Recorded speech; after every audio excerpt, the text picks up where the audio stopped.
మీకు, నాకు, మనందరికీ, యావత్తు సంఘానికి మరొక్కసారి ఈ దావీదు ప్రార్థన నా ప్రార్థన కావాలని, దావీదు ప్రార్థన మీ ప్రార్థనలు కావాలని నా విజ్ఞాపన దేవునికి చేస్తూ ఉన్నాం. దేవా, యెహోవా దేవా, భూమి ఆకాశములు సృష్టించిన మా ప్రభువా, మరి సంఘముతో నేను మాట్లాడుతూ ఉండగా ఆనాడు దావీదు భక్తుడు చేసిన ప్రార్థన మా సంఘం ముందు పెట్టాను.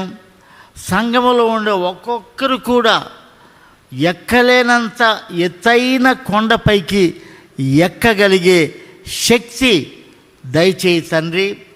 మీ దృక్పథంలో మీ స్నేహితులు కానీ, బంధువులు కానీ, మీ ప్రక్కల కూర్చుండేవారు కానీ వారిని దావీదు వలె ఆ కొండపైకి ఎక్కించాల.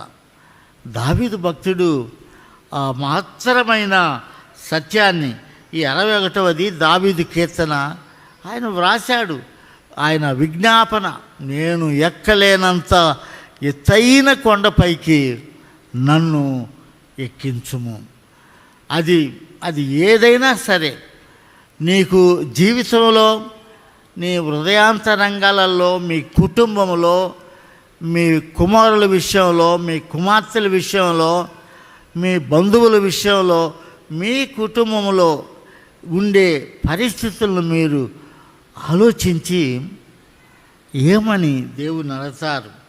దావీదు భక్తుని వలె, ప్రభువా, ఇది నేను ఎక్కలేనంత కొండయ్యా, ఇది నేను తీర్చుకోలేనంత భయంకరమైన సమస్య అయ్యా, మరి నాకు నువ్వు సహాయం చెయ్యి. నేను ఎక్కలేనంత కొండ 100% నిజం. ప్రభువా, నన్ను ఎక్కించు, ఈ కొండపైకి నన్ను ఎక్కించు, ఈ సమస్యను పరిష్కరించి నేను నీ సన్నిధిలో పాదములు పట్టుకున్నంత వరకు నన్ను ఎక్కించు.